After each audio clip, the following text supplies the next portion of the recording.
¿Está alguno enfermo entre vosotros?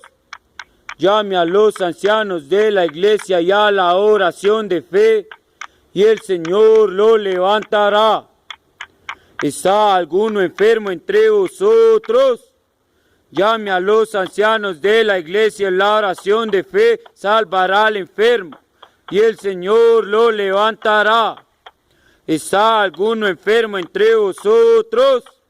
Llame a los ancianos de la iglesia, la oración de fe salvará al enfermo, y el Señor lo levantará. ¿Está alguno enfermo entre vosotros? Llame a los ancianos de la iglesia, la oración de fe salvará al enfermo, y el Señor lo levantará.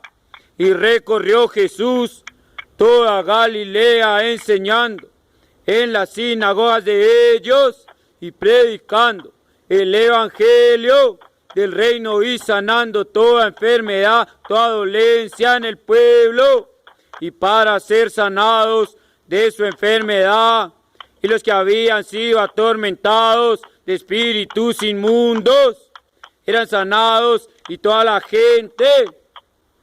¿Está alguno enfermo entre vosotros?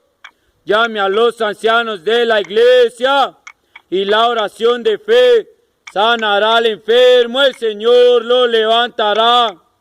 ¿Está alguno enfermo entre vosotros?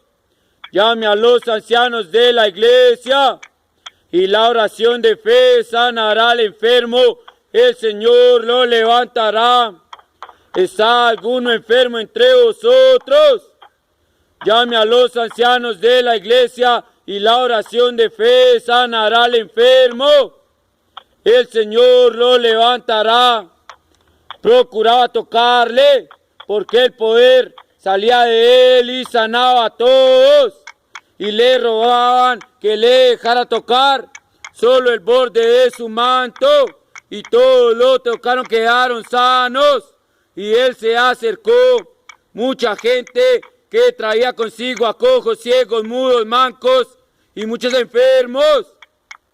¿Está alguno enfermo entre vosotros? Llame a los ancianos de la iglesia, en la oración de fe sanará al enfermo, el Señor lo levantó. ¿Está alguno enfermo entre vosotros? Llame a los ancianos de la iglesia, en la oración de fe sanará al enfermo, el Señor lo levantó. ¿Está alguno enfermo entre vosotros? Llame a los ancianos de la iglesia, en la oración de fe sanará al enfermo, el Señor lo levantó.